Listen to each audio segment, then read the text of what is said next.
नमस्कार जय जगन्नाथ ओंकार education channel को आपन को स्वागत। आज आम पंचम श्रेणी भाषा महक पाठ्यपुस्तकर न्यायर सिंहासन गल्पर प्रश्न उत्तर गुड़िक आलोचना करवा। ये हूँ पार्ट 2। पार्ट 1 भिडियो रे आम न्यायर सिंहासन गल्पर लेखक परिचय गल्पर पृष्ठभूमि आलोचना एवं पठन करथिले। जो पिला माने এই পুରୁଣା ভিডিଓଟି ଦେଖି ଯାଆନ୍ତି এই ଭିଡ଼ିଓର ତଳେ ଏକ ଡେସ୍କ୍ରିପସନ୍ ଦିଆଯାଇଛି, ସେ ଡେସ୍କ୍ରିପସନ୍ ତଳେ ଆପଣ ପାଇପାରିବେ।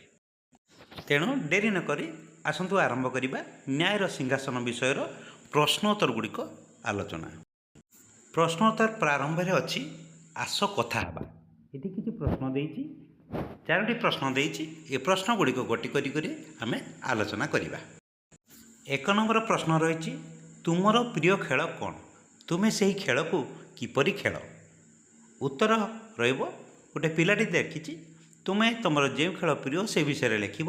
ପିଲାଟି ଲେଖିଛି ମୋର ପ୍ରିୟ ଖେଳ ହେଉଛି କ୍ରିକେଟ। ଆମେ ସାଙ୍ଗମାନେ ମିଶି ପଡ଼ିଆରେ 2ଟି ଦଳ ହୋଇ ବ୍ୟାଟ୍ ଓ ବଲ୍ ସାହାଯ୍ୟରେ ଏହି ଖେଳ ଖେଳୁ। ଆପଣ ନିଜ ପ୍ରିୟ ଖେଳ ବିଷୟରେ ମଧ୍ୟ ଲେଖିପାରିବେ। ପ୍ରଶ୍ନ ନମ୍ବର 2 ତୁମେ କେବେ କୌଣସି ସମସ୍ୟାର ସମାଧାନ କରିଛ କି? ତୁମର ଅନୁଭୂତି ବର୍ଣ୍ଣନା କର। ଉତ୍ତର କ'ଣ ରହିଛି? ହଁ, ଥରେ 2 ଜଣ ସାଙ୍ଗଙ୍କ ମଧ୍ୟରେ ଏକ କଲମକୁ ନେଇ ଝଗଡ଼ା ହେଉଥିବା ବେଳେ ମୁଁ ସେମାନଙ୍କୁ ବୁଝାଇ ସମସ୍ୟାର ସମାଧାନ କରିଥିଲି। ସେତେବେଳେ ମୋତେ ବହୁତ ଖୁସି ଲାଗିଥିଲା। ପ୍ରଶ୍ନ ନମ୍ବର 3 ଯଦି ତୁମକୁ କେବେ ରାଜା କରିଦିଆଯିବ ତୁମେ କ'ଣ ସବୁ କରିବ? ଉତ୍ତର ଯଦି ମୁଁ ରାଜା ହୁଏ ତେବେ ମୁଁ ଗରିବ ଲୋକଙ୍କୁ ସାହାଯ୍ୟ କରିବି, ଗଛ ଲଗାଇବି ଏବଂ ସମସ୍ତଙ୍କୁ ସମାନ ନ୍ୟାୟ ପ୍ରଦାନ କରିବି।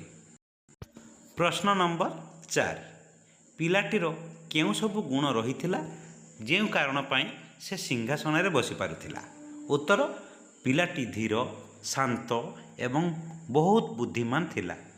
ତା'ର ଗୁରୁଗମ୍ଭୀର ବ୍ୟକ୍ତିତ୍ୱ ଏବଂ ନିରପେକ୍ଷ ଭାବେ ଉଚିତ ନ୍ୟାୟ ଦେବାର ଦକ୍ଷତା ଯୋଗୁଁ ସେ ସିଂହାସନରେ ବସିପାରୁଥିଲା।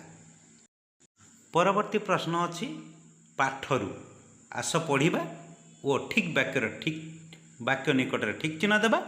ଏକାଧିକ ଜାଗାରେ ମଧ୍ୟ ଠିକ୍ ଚିହ୍ନ ଦେଇପାରିବା। 1 ନମ୍ବର କ ଦେଇଛି ଏହି ପାଠରୁ ପିଲାଟି ନ୍ୟାୟ ପ୍ରଦାନ କରୁଛି ବୋଲି ରାଜା କିପରି ଜାଣିଲେ?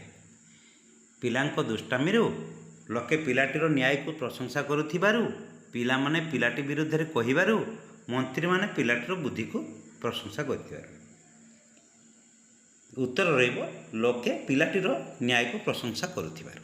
ଖ କେଉଁ କଥା ରାଜାଙ୍କୁ ଅଧିକ ଆଶ୍ଚର୍ଯ୍ୟ ଲାଗିଲା? ପିଲାମାନେ ଖେଳ ଖେଳରେ ନ୍ୟାୟ କରୁଥିଲେ, ଲୋକମାନେ ରାଜାଙ୍କ ଦରବାରକୁ ଯାଉନଥିବାରୁ, ସିଂହାସନରେ ବସିଥିବା ପିଲା ଠିକ୍ ନ୍ୟାୟ ପ୍ରଦାନ କରୁଥିବାରୁ, ସିଂହାସନରେ କୌଣସି ଚମତ୍କାରିତା ରହିଥିବାରୁ। କେଉଁଟା କେଉଁ କଥା ରାଜାଙ୍କୁ ଆଶ୍ଚର୍ଯ୍ୟ ଲାଗିଲା? ଏଇଟା ସିଂହାସନରେ ବସିଥିବା ପିଲା ଠିକ୍ ନ୍ୟାୟ ପ୍ରଦାନ କରୁଥିବାରୁ। ସେଠି ଡାହାଣକୁ ଠିକ୍ ଚିହ୍ନ ଦେବ। ଗ ପିଲାଟି ଏହି ଖେଳ ଏତେ ମଜା କାହିଁକି ଲାଗିଲା?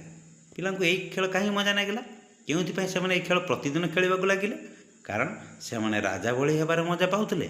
ସିଏ ବି ଠିକ୍, କାରଣ ଏହା ଅନ୍ୟମାନଙ୍କୁ ଅଧିକ ମନୋରଞ୍ଜନ ଦେଉଥିଲା, ଅନ୍ୟ ଖେଳଠାରୁ ଅଧିକ ମନୋରଞ୍ଜନ ହେଉଥିଲା। ସିଏ ବି ଠିକ୍, କାରଣ ଏହା ତାଙ୍କ ନ୍ୟାୟ କରିବାର ଅନୁଭବ ପ୍ରଦାନ କରୁଥିଲା। ଇଏ ବି ଠିକ୍, କାରଣ ଏହି ଖେଳ ଦ୍ୱାରା ସେମାନେ ସାରା ନଗରୀରେ ପ୍ରସିଦ୍ଧି ଅର୍ଜନ କରିପାରିଥିଲେ। ଇଏ ବି ଠିକ୍। ପରବର୍ତ୍ତୀ ପ୍ରଶ୍ନ ରାଜା କାହିଁକି ଉପବାସ ଓ ପ୍ରାୟଶ୍ଚିତ କଲେ? କାହିଁକି କଲେ? ସିଂହାସନରେ ବସିବା ପାଇଁ, ଯୋଗ୍ୟ ହୋଇପାରିବେ ବୋଲି, କାରଣ ତାଙ୍କ କର୍ମ ପାଇଁ ପଶ୍ଚାତାପ ହୋଇଥିଲା, ନା ମୂର୍ତ୍ତିମାନେ ତାଙ୍କୁ ଏପରି କରିବାକୁ କହିଲେ, ଲୋକମାନେ ତାଙ୍କୁ ଏପରି କରିବାକୁ କହିଲେ? ଠିକ୍ ଉତ୍ତର ହେବ ମୂର୍ତ୍ତିମାନେ ତାଙ୍କୁ ଏପରି କରିବାକୁ କହିଲେ। ପରବର୍ତ୍ତୀ ପ୍ରଶ୍ନ ରହିଛି ଭାବ ଓ ଲେଖ। ଭାବ ଓ ଲେଖ ଏହି ପ୍ରଶ୍ନରେ 5ଗୋଟି ପ୍ରଶ୍ନ ଦେଇଛି। ନିମ୍ନ ପ୍ରଦତ୍ତ ପ୍ରଶ୍ନ ଗୁଡ଼ିକର ଉତ୍ତର ନିଜ ଖାତାରେ ଲେଖ। ଏ ପ୍ରଶ୍ନ ଗୁଡ଼ିକ ଗୋଟି ଗୋଟି କରି ଆଲୋଚନା କରିବା। ଭାବ ଓ ଲେଖ। 1 ନମ୍ବର ପିଲାମାନେ ମଞ୍ଚ ସିଂହାସନରେ ବସିପାରୁଥିଲେ, ହେଲେ ରାଜା ସେଥିରେ ବସି ନ ପାରିବାର କାରଣ କ'ଣ? ଉତ୍ତର ରହିବ ପିଲାମାନଙ୍କର ମନ ନିର୍ମଳ ଓ ନିଷ୍ପାପ ଥିଲା, କିନ୍ତୁ ରାଜାଙ୍କ ମନରେ ଅନେକ କଳୁଷିତ ଚିନ୍ତା ଓ ଅହଙ୍କାର ଥିବାରୁ ସେ ସିଂହାସନରେ ବସିପାରିଲେ ନାହିଁ।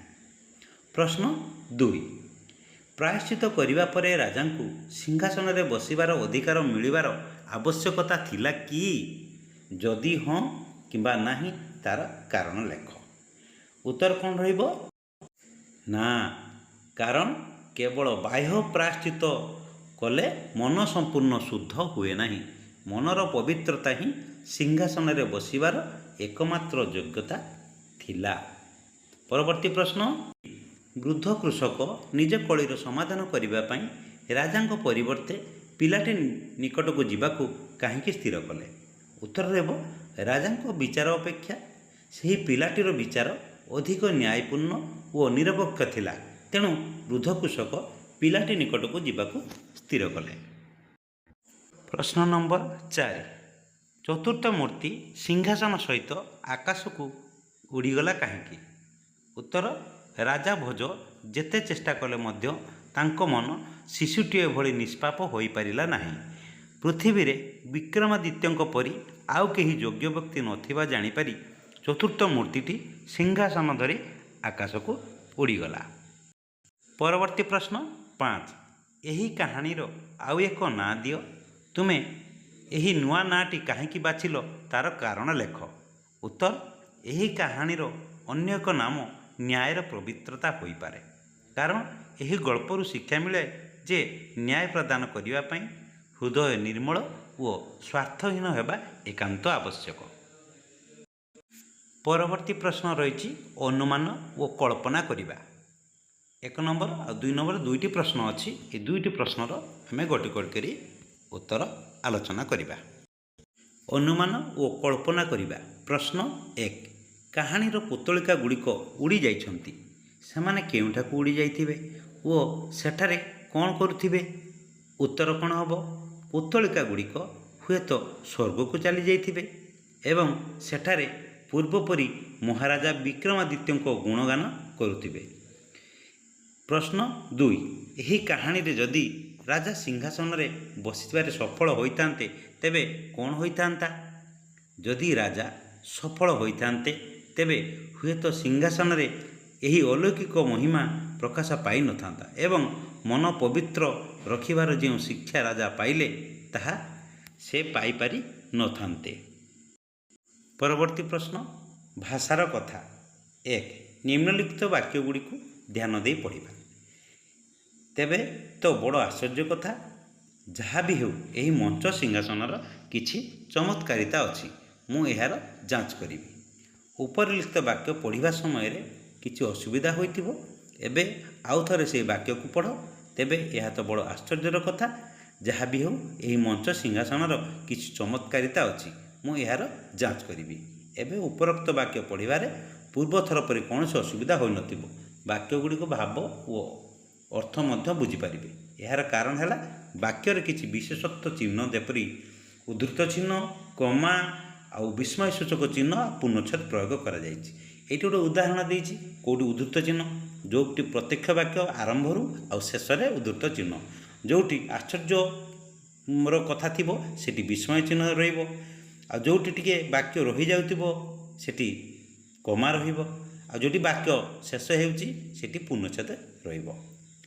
ସେହିଭଳି ଏଠି ଦୁଇଟି ବାକ୍ୟ ଦେଇଛି। ତଳେ ଦିଆଯାଇଥିବା ବାକ୍ୟ ଗୁଡ଼ିକରେ ବିରାମ ଚିହ୍ନ ବସାଇ ଆଉ ଥରେ ଲେଖ। କିଭଳି ବିରାମ ଚିହ୍ନ ଦେବା ମୁଁ ଦେଖାଇ ଦେଉଛି। କରେ ପ୍ରଥମରୁ ରହିବ ଉଦ୍ଧୃତ ଚିହ୍ନ, ଉପରେ ଦୁଇଟା ବିନ୍ଦୁ ଦିଆଯାଇଛି। ରହିଯାଆନ୍ତୁ ରାଜା, କମା ଯେଉଁ ପିଲା ଏ ସିଂହାସନରେ ବସୁଥିଲା, କମା ସେ ଅତ୍ୟନ୍ତ ସରଳ, କମା ନିଷ୍ପାପ ଥିଲା। ପୂର୍ଣ୍ଣଚ୍ଛେଦ ତା ମନ କଳୁଷିତ ନଥିଲା। ପୂର୍ଣ୍ଣଚ୍ଛେଦ ତୁମେ ଯଦି ନିଜକୁ ଏହିଭଳି ଯୋଗ୍ୟ ମନେ କରୁଛ, କମା ତେବେ ଏହି ସିଂହାସନରେ ବସିପାର। ଲାଷ୍ଟକୁ ପୂର୍ଣ୍ଣଚ୍ଛେଦ ରହିବ। ପୂର୍ଣ୍ଣଚ୍ଛେଦ ପରେ ଉଦ୍ଧୃତ ଚିହ୍ନଟି ରହିବ। ଖ ନମ୍ବର ଯଦି ଗୋଟିଏ ସାମାନ୍ୟ ପିଲା ଏ ସିଂହାସନରେ ବସିପାରୁଛି, କମା ଆରମ୍ଭରୁ ଉଦ୍ଧୃତ ଚିହ୍ନ, ସଭା ଶେଷକୁ ଉଦ୍ଧୃତ ଚିହ୍ନ ରହିବ।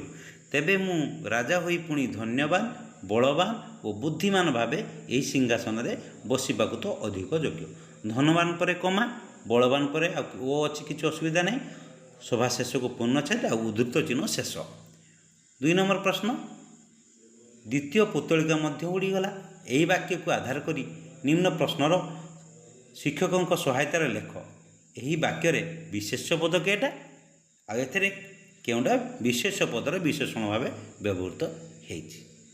एठी तृतीय पुतलिका ताने पुतलिकाटा तृतीय, ये विशेष पद हम पुतलिका एवं विशेषर विशेषण भाव व्यवहृत होती तृतीय।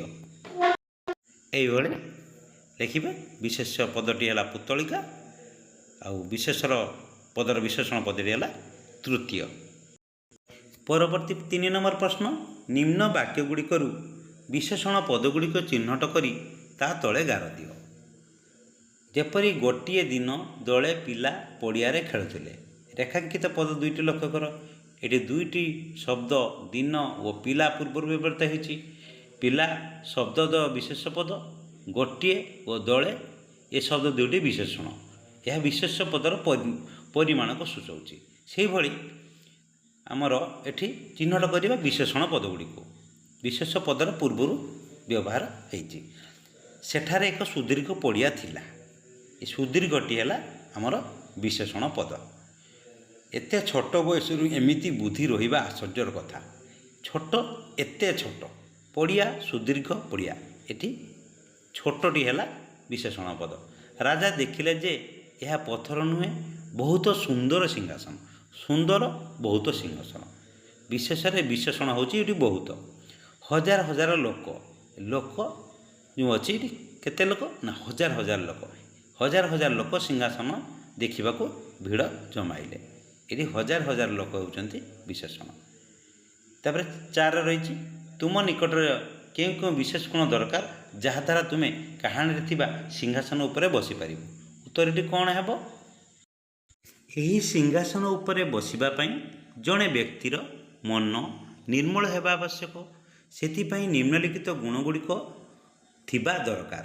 सत्यवादिता सबुबले सत कहवा, साधुता निज काम सचोट रहिबा, न्यायपरायणता सठिक न्याय करिवार क्षमता रहिबा दरकार, दया और क्षमा अन्य मानक प्रति दया भाव रखिबा, निस्वार्थपरता निज स्वार्थ अपेक्षा अन्यर मंगल चिंता करिबा, निर्मल हृदय मनरे कौनसी पाप बा खराब चिंता न रखिबा, धैर्य प्रतिटी कार्य को धैर्यर सह करिबा, परोपकार असहाय लोकों को साहाय्य करिबा। ए उत्तर गुड़िक यही खाली घरे पिला माने लिखिदेव। परवर्ती प्रश्न, पाठरू आगकू। ये दुईटी प्रश्न रही। पाठरू आगकू कहानी रे गाँ लोक मैंने सेमानंको कलिर समाधान करने को जेपरी पिलाटी निकट को जाइथिले, तुम्हें सेहीपरी निज समस्या समाधान निमंते कहा निकट को जाओ। सेमानंको निकट को कहीं जाओ? उत्तर, मु मोर कौनसी समस्यार समाधान पाई साधारणतः मो बापा माँ किंबा शिक्षकों निकट को जाए। सेमाने मो ठारू बड़ एवं अभिज्ञ होइतिबारु सेमाने मते सठिक परामर्श दे समस्यार सरल समाधान करिबारे साहाय्य करिथांती। प्रश्न 2, तुम प्रति किए केबे अन्याय करिथिबार अनुभव होइछि कि? तुमे एभली परिस्थितिर सामना किपरि कल? उत्तर, हाँ, अनेक समय सांग मानक सह खेलिबा बेले मो प्रति अन्याय हेबार अनुभव होइछि। सेही समय मु रागी न जाई धैर्यर सह निजर भूल नथिबा कथा बुझाइबा को चेष्टा करे किंबा बड़ मानकु जणाई समाधान करिथाए। परवर्ती प्रश्न रही। आस पचारि लेखिबा। सिंहासन एक स्वतंत्र आस्थान। एथिरे राजा महाराजा माने उपवेशन करती। अनेक कारुकार्य सहित विशेष मूल्यवान पदार्थ व्यवहार करी सिंहासन तैयारी करा जाए। ठीक से ही भली आहुरी आमर दैनंदिन जीवन में बसिबा पाई अनेक वस्तु रही। कौन? बसिबा पाई अनेक वस्तु रही। सेगुड़िक खोजिबा, सेगुड़िकर वर्णना करिबा और सेगुड़िकर नाम लिखिबा। मु किछि संग्रह करिछि, देख। प्रश्न अनुसार बसिबा पाई व्यवहार होतिबा किछि वस्तुर नाम। चौकी बा चेयर साधारणतः घरे बा ऑफिस रे बसिबा पाई व्यवहृत हुए। खट, बेड शोइबा सहित बसिबा पाई मध्य व्यवहार करा जाए। सोफा बैठक घरे आराम रे बसिबा पाई व्यवहार हुए। मुड़ा बा टूल बाउंस बा बेतर तैयारी ଏକ ଛୋଟ ଆସନ। ପିଢ଼ା, ସେଟାକୁ ପିଢ଼ା କ'ଣ ଉଡ଼େନ୍ ପ୍ଲାଙ୍କ, ତଳେ ବସି ଖାଇବା ବା ପୂଜା କରିବା ସମୟରେ ବ୍ୟବହାର କରାଯାଏ। ବେଞ୍ଚ, ବେଞ୍ଚ କ'ଣ ହୁଏ ସ୍କୁଲ, ପାର୍କ ବା ସାଧାରଣ ସ୍ଥାନରେ ଏହା ଦେଖିବାକୁ ମିଳେ। ପରବର୍ତ୍ତୀ ପ୍ରଶ୍ନରେ କିଛି ବସ୍ତୁ ଦେଇଛି, ତା ବିଷୟରେ କିଛି ବର୍ଣ୍ଣନା କରାଯାଇଛି। ଆମ ଅଞ୍ଚଳରେ ଏହାର କେଉଁ କେଉଁ ନାମ ଆମେ ତାଙ୍କୁ ଡାକୁ ସେ ବିଷୟରେ ଆମେ ଲେଖିବା। ସପ, ଚିତ୍ରରେ ଦେଖୁଥିବା ତୁମେମାନେ ଯେଉଁ ଦେଖୁଛ ଶୁଅନ୍ତି ସେଇ ତଳେ ପକାଇ ଯେଉଁଟା ଚାଞ୍ଚ କହନ୍ତି, କି ସପ ବି କହନ୍ତି, ମସିଣା କହନ୍ତି। ଏହା ଘାସ, ବାଉଁଶ କିମ୍ବା ପ୍ଲାଷ୍ଟିକରେ ତିଆରି। ଏହାକୁ ଭୂମି ଉପରେ ପକାଇ ବସିବାକୁ ହୁଏ। ଆମ ଅଞ୍ଚଳରେ ଏହାକୁ ନାମ କ'ଣ କହନ୍ତି ଏଠି ଲେଖିବା। ସପ, ଏଇଟା ଗୋଟେ ତଳକୁ ଯେଉଁ ଦରି, ଏହା ମୋଟା କପଡ଼ା ବା ସୂତାରେ ତିଆରି। ଏହା ବିଭିନ୍ନ କାର୍ଯ୍ୟକ୍ରମ ଉତ୍ସବରେ ବ୍ୟବହାର ହୁଏ। ଆମର ବି ଏଟା ବି ଦରି କହନ୍ତି। ତଳକୁ ହେଇଛି ମାଠିଆ।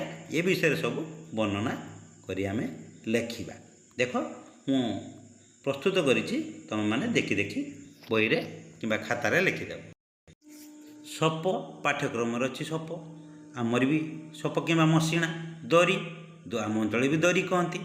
ମାଞ୍ଚିଆ, ଏହା ବାଉଁଶ ବା ବେତରେ ତିଆରି ଏକ ଉଚ୍ଚା ଗୋଲାକାର ଆସନ, ବା ଆମ ମାଚିଆକୁ ଏଠି ମୁଡ଼ା ବି କହନ୍ତି, ମାଚିଆ ବି କହନ୍ତି। ଯେଉଁ ଅଞ୍ଚଳରେ ଯାହା କହନ୍ତି ତାକୁ ଲେଖିଦେବେ। ତାପରେ ଖଟିଆ, କାଠର 4ଟି ଗୋଡ଼ ଉପରେ ଦଉଡ଼ି ବା ସୂତାରେ ବୁଣା ହୋଇଥିବା ଶୋଇବା ବା ବସିବା ପାଇଁ ବ୍ୟବହାର ଆସନ। ଡାହାଣକୁ ଲେଖିବା କ'ଣ ଖଟିଆ ବା ଖଟ। ଯେଉଁ ଅଞ୍ଚଳରେ ଯାହା କୁହାଯାଏ ଦେଖି ଚିତ୍ର ଦେଖି ଲେଖିପାରିବେ। ପରେ ଅଛି ପିଢ଼ା, ଏହା କାଠରେ ତିଆରି ଏକ ଚଟକା ଆସନ, ସାଧାରଣତଃ ଖାଇବା ବେଳେ ବା ପୂଜା ପର୍ବରେ ବ୍ୟବହାର କରାଯାଏ। ଡାହାଣକୁ ଲେଖିବେ ସେଠି ପିଢ଼ା ବୋଲି। ପରେ ଦେଖିବା, ତାପରେ ଅଛି ଏଠି ପଟି। ପଟି ଏହା ସୂକ୍ଷ୍ମ ବାଉଁଶ, କାଠି ବା ବିଶେଷ ପ୍ରକାର ଘାସରେ ତିଆରି କରା ଏକ ମସିଣା, ଏକ ପଟି। ଏଟା ଲମ୍ବା ରୋଲ ହିସାବ ହେଇଥାଏ। ବେଶୀ ଲୋକ ଲମ୍ବା ଆକାରରେ ବସି ଖାଇବା ପାଇଁ ଇଏ ପଟିଟି ତିଆରି ହେଇଛି। ଏଟା ଲମ୍ବା ପଟି ବୋଲି କୁହାଯାଏ। ପଟି, ମସିଣା, ଏଠି ଲମ୍ବା ପଟି ମଧ୍ୟ କୁହାଯାଇ ଥାଏ, କେହି କେହି ଅଞ୍ଚଳରେ କୁହନ୍ତି। ପରବର୍ତ୍ତୀ ପ୍ରଶ୍ନ ଏକ ଢଗଢମାଳି ରହିଛି, ବୁଝିଲେ ଜାଣିବ। ଆମ ଓଡ଼ିଆ ଭାଷାରେ ଅନେକ ପ୍ରହେଳି ରହିଛି, ସେଗୁଡ଼ିକ ପଢ଼ି ବୁଝିଲେ ଆଗକୁ ବହୁତ ଆନନ୍ଦ ମିଳେ। ଆସ ସେହିଭଳି ପ୍ରହେଳି ପଢ଼ିବା, ବୁଝିବା ଓ ସେଗୁଡ଼ିକ ସମ୍ପର୍କରେ କହିବା। ସଫା ଥିଲାବେଳେ ଦେହ ମୋ କଳା, ମଇଳା ହୋଇଲେ ଦିଶଇ ଧଳା। ଶ୍ରେଣୀ ଭିତରେ ମୁଁ ରହେ, କହିଲେ ଦେଖେ ମୁଁ କିଏ। ଶ୍ରେଣୀ ଭିତରେ ଥାଏ, କଳା ଥାଏ, ତା ଦେହରେ ମଇଳା ଲାଗିଲେ ସେ କ'ଣ ହୁଏ ଧଳା ହେଇଯାଏ, କଳା ପଟା। 2ରେ ଅଛି ଖରା ବରଷା ମୁଁ ଅଟେ ସାଥୀ, ଧରିଥାନ୍ତି ମୋତେ ଅଜାତୁ ନାଟି। ଭଳି ଭଳି ରଙ୍ଗେ ଭାରି ସୁନ୍ଦର, କହିକି ପାରିବ ନାମଟି ତାର। ସମସ୍ତେ ଧରନ୍ତି ବର୍ଷା ବେଳେ କ'ଣ ଛତା। ଏ ତଳକୁ ସବୁ ଗୋଟେ ଗୋଟେ ଉତ୍ତର ଦେଇଛି। ଉତ୍ତର ଦେଖାଯାଇଛି, ଓଲଟା ବାଟିଆ ଲେଖାଯାଇଛି। ତଳେ ଦେଖ ଉତ୍ତର, କଳାପଟା, ଛତା, ମେଘ, ବେଲୁନ, ବିଲେଇ। ଓଲଟା ଲେଖାଯାଇଛି। ଏଠି ଗରମ ପାଇଲେ ଆକାଶେ ଉଡ଼େ, ଶୀତଳ ପାଇଲେ ତଳକୁ ପଡ଼େ। ଦେଖି କେତେ ନାଚେ ମୟୂର, ଆଉ କହିକି ପାରିବ ନାମଟି ମୋର। ଇଏ ହେଉଛି ମୟୂର। 4 ନମ୍ବର ଇଏ ମେଘ। 3 ନମ୍ବର ଉତ୍ତର ହେଲା ମେଘ। ଏଠି ଲେଖା ହେଇଛି ମେଘ। ତାପରେ ମେଳା ଉତ୍ସବରେ ଆଦର ମୋର, ଛୋଟ ପିଲାଙ୍କୁ ମୁଁ ଅତି ନିଜର, ପବନ ଖାଏ ପବନ ପିଏ, କହିଲେ ଦେଖି ମୁଁ କିଏ। ବେଲୁନ। ଏମିତି ବାଘ ମୁଁ ଛାଡ଼େନି ଘର, ଖାଏନି ମଣିଷ ପିଏ ମୁଁ କ୍ଷୀର। ତୁମ ଚୁଲି ମୁଣ୍ଡେ ଶୁଏ, କହିଲେ ଦେଖି ମୁଁ କିଏ।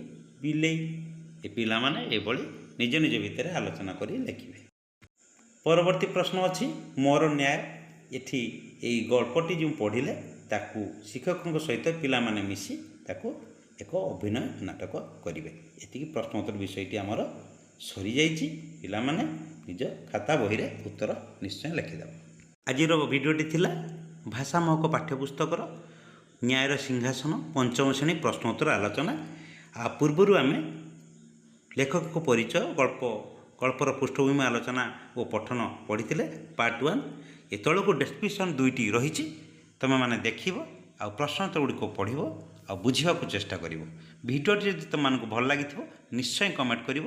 ଆଜିର ଭିଡ଼ିଓଟି ଯଦି ତୁମମାନଙ୍କୁ ଭଲ ଲାଗିଥାଏ, ଓଙ୍କାର ଏଜୁକେସନ୍ ଆମ ସ୍କୁଲ କାର୍ଯ୍ୟକ୍ରମ ୟୁଟ୍ୟୁବ୍ ଚ୍ୟାନେଲକୁ ଲାଇକ୍ ସେୟାର କରିବା ସହିତ ସବସ୍କ୍ରାଇବ୍ କରିବାକୁ କେବେ ଭୁଲିବେନି। ଆଜି ପାଇଁ ରହୁଛି, ପୁଣି ଦେଖା ହେବ ନେକ୍ସଟ ଭିଡ଼ିଓରେ। ଧନ୍ୟବାଦ।